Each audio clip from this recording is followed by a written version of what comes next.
Selamat pagi. Pada kesempatan ini saya akan mempresentasikan dan instrumen keuangan, perilaku keuangan, dan manajemen portofolio. Investasi adalah kegiatan menunda konsumsi saat ini dengan tujuan memperoleh keuntungan di masa depan. Secara umum, investasi dibagi menjadi tiga kelompok, yaitu aset real seperti bisnis dan properti, aset keuangan seperti saham dan obligasi, serta komoditas seperti saham, emas, dan minyak.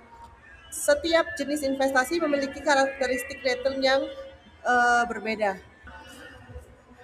Proses investasi dimulai dari memahami profil risiko investor, kemudian menentukan alokasi set, memilih instrumen yang sesuai, dan melakukan evaluasi secara berkala.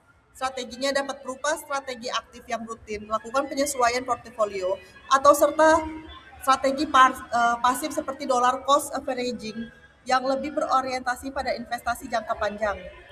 Pasar keuangan melibatkan berbagai pihak, mulai dari investor, perusahaan jasa keuangan, perbankan, hingga pemerintah sebagai regulator.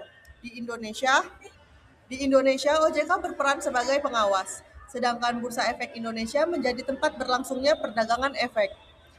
Pasar modal merupakan sarana yang mempertemukan perusahaan yang membutuhkan pendanaan dengan investor yang memiliki dana.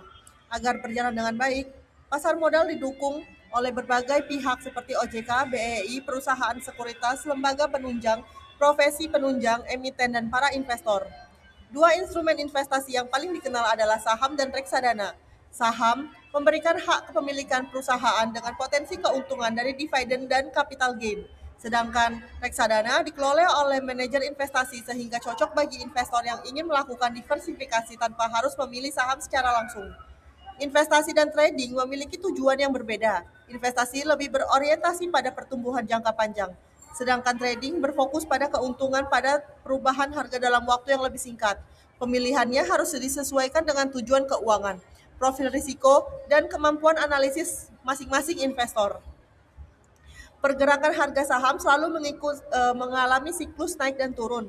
Karena itu, keberhasilan investasi tidak hanya bergantung pada analisis, tetapi juga pada kemampuan mengendalikan emosi. Investor yang mampu tetap disiplin ketika pasar berfluktuasi umumnya memiliki peluang peroleh hasil yang lebih baik. Dalam mengambil keputusan investasi, investor perlu bersikap rasional dan mengandalkan data, bukan emosi. Selain itu, setiap kesalahan sebaiknya dijadikan pembelajaran agar strategi investasi terus berkembang dan keputusan berikutnya menjadi lebih baik. Risiko investasi dapat dikelola dengan menyesuaikan instrumen terhadap profil risiko, serta melakukan diversifikasi ke berbagai aset atau sektor. Dengan demikian, potensi kerugian pada satu investasi dapat diimbangi oleh investasi lainnya sehingga portofolio menjadi lebih stabil. Salah satu strategi investasi yang cukup populer adalah dollar cost averaging atau DCA, yaitu berinvestasi secara rutin dalam jumlah yang sama. Strategi ini membantu mengurangi risiko membeli pada harga yang terlalu tinggi sekaligus membangun kebiasaan investasi secara konsisten. Dalam praktiknya, investor sering melakukan kesalahan seperti overconfidence, loss aversion, anchoring, dan juga representativeness. Bias-bias tersebut dapat membuat keputusan menjadi tidak objektif. Oleh karena itu, penting untuk tetap disiplin dan berpegang pada strategi yang telah disusun. Setelah berinvestasi, kinerja portofolio perlu dievaluasi.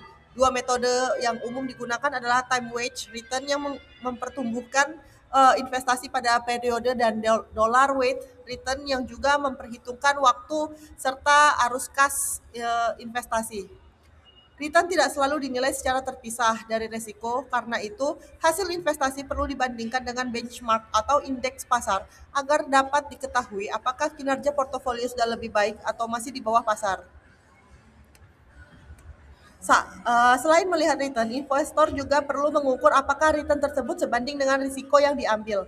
Pengukuran ini dapat menggunakan Sharpe ratio, Treynor ratio, Jensen alpha, information ratio, atau M2 atau dengan M kuadrat.